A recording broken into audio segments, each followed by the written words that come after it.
전설천하TV 클릭해 주셔서 감사합니다. 건강하고 행복한 하루 되세요.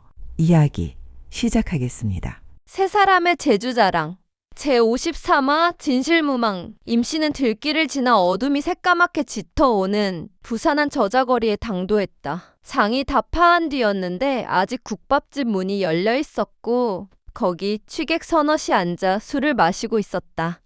임씨는 허기진 배를 채우려고 국밥집으로 들어가 구석진 자리를 잡고 앉아 국밥 한 그릇을 시켜놓고 당나귀에게 맛있는 여물을 실컷 먹이라고 주막집 늙은 주인에게 말했다. 그리고는 서둘러 포목점에 들렸다.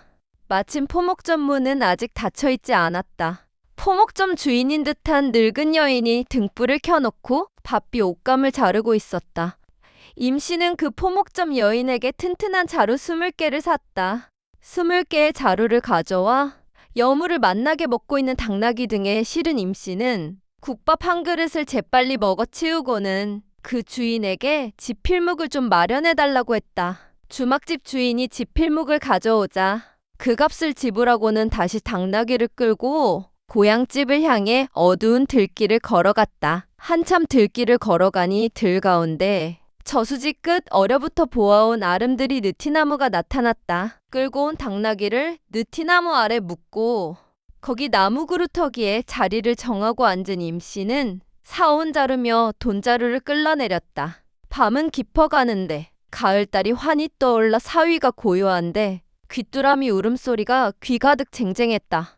임씨는 희미한 달빛을 불빛 삼아 자루에다 100냥씩 쩔컹쩔컹 부지런히 돈을 세어 담는 것이었다. 100냥 자루 20개를 만들고 1000냥 자루 하나는 그대로 두었다. 임씨는 농가 물고랑에서 물을 떠와 먹을 갈았다. 그리고 종이를 꺼내 거기 붓으로 글을 썼다. 무 주인 전 자유 사용. 주인 없는 돈이니 자유롭게 사용하십시오. 그렇게 21장을 쓴 임씨는 돈자루를 열고 한 장씩 넣고 입구를 칭칭 올가 묶었다. 그러면서 생각해 보았다. 본시 세상의 재물이란 주인이 따로 정해져 있는 것이 아니지 않는가? 그렇다면 천하는 공물이지 않은가? 그것을 탐욕으로 혼자만 독차지하려고 온갖 악행을 저지르며 숱한 살생과 다툼을 저질러 온 것이 인생사였고 인간이 살아온 역사라는 것에 대한 깨달음이 임씨의 가슴 가득 일렁이고 있었던 것이다. 솔직히 임씨는 북두의 신이라는 사내아이가 벌어준 저 3000냥을 가지고 도무지 집으로 돌아갈 용기가 나지 않았던 것이다. 아니, 엄밀히 말해 제 것이 아니라는 것을 임씨는 잘 알고 있었던 것이다. 그렇다면 저 하늘이 준 돈의 주인은 과연 누구란 말인가? 아니, 누구여야 한단 말인가? 임씨는 느티나무 아래 나무 그루터기에 비스듬히 누워 밤하늘을 바라보았다. 멀리 밤별들이 초롱초롱 반짝였다. 임씨는 북두의 신이라는 사내아이의 얼굴을 떠올리며 맑은 빛의 밤 별들을 바라보았다. 거기 북녘 멀고 먼 곳 북두칠성과 북극성을 찾았다. 허허, 낱말은 새가 듣고 반말은 쥐가 듣는다더니 틀린 것 하나 없구나. 저 끝없이 먼 곳 북두칠성의 별에서 나를 세세히 내려다보고 있는 눈이 있었다니. 아니, 지금 내려다보고 있다니. 임씨는 문득 고요한 밤하늘에서 요란하게 천둥번개가 치는 것 같아 귀를 의심했다. 순간 가슴이 바짝 졸아들고 두려움이 시퍼렇게 스미어 올라 심장이 잘게 뛰고 소름이 오싹 끼쳤다. 허허, 천레무망이로구나. 저 우레치는 하늘이 잠시도 한눈 팔지 않고 나를 내려다보고 있거늘 어찌 한 점 망령된 생각을 가질까 보냐. 한동안 밤하늘 멀리로 눈을 받고 바라보던 임씨가 당나귀가 발구름하는 소리를 듣고는 아차 하며 일어나 앉았다. 도대체 저 돈의 주인은 누구여야 할까? 임씨는 먼저 자신의 먼 윗대 조상인 칠대조 할아버지를 생각해 보았다. 그렇다면 그중 최영감이 으뜸일 것이었다. 논, 물고를 막고 논을 빼앗고 살인까지 저질러 온 가족을 거지로 내몰아 죽게 했으니 그 씻지 못할 죄의 과보가 엄청날 것이었다. 임 씨는 그 최영감에게 1,000냥을 주기로 진즉부터 마음먹었다. 그리고 또 어떤 사람이 저 돈의 주인이어야 할까?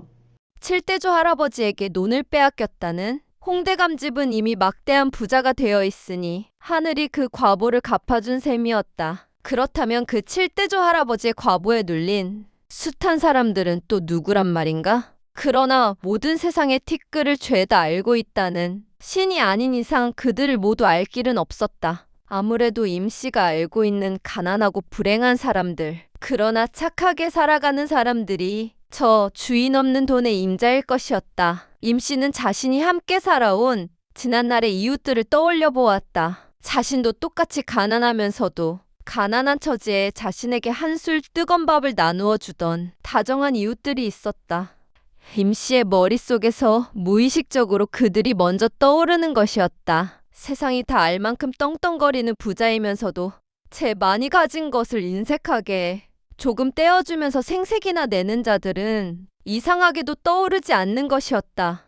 이게 인간의 마음이란 말인가? 그렇다면 이게 곧 하늘의 마음이란 말인가? 그럼 복을 받아야 할 사람은 누구이겠는가? 임 씨는 그런 생각을 해보는 것이었다. 아무래도 이 세상에서 가장 불행한 사람은 부모 잃은 어린 고아일 것이었다. 그 다음은 어떤 사람일까? 아마도 남편을 일찍 여의고 혼자 어린 자식을 먹여 살리며 살아가는 가난하고 연약한 안악일 것이었다. 가난한 살림살이에 어린 자식을 먹여 살려야 하는 혼자 사는 사람 다음으로는 아픈 사람이 있는데도 변변한 약을 쓰지도 못하고 살아가는 가난한 사람들일 것이었다. 그 다음은 자식 없는 병든 늙은 사람들, 늙은 부모를 모시고 사는 가난한 사람들.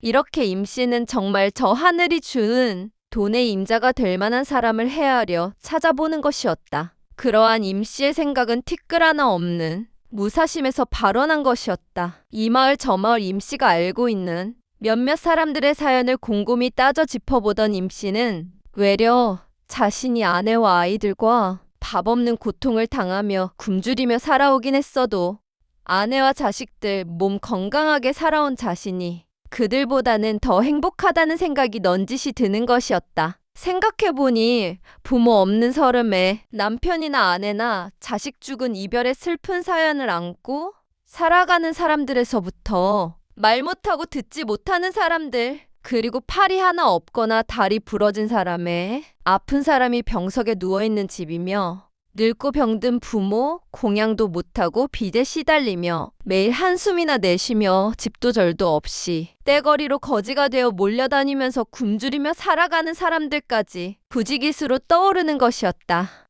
호호, 세상이란 바로 이런 것이었단 말인가?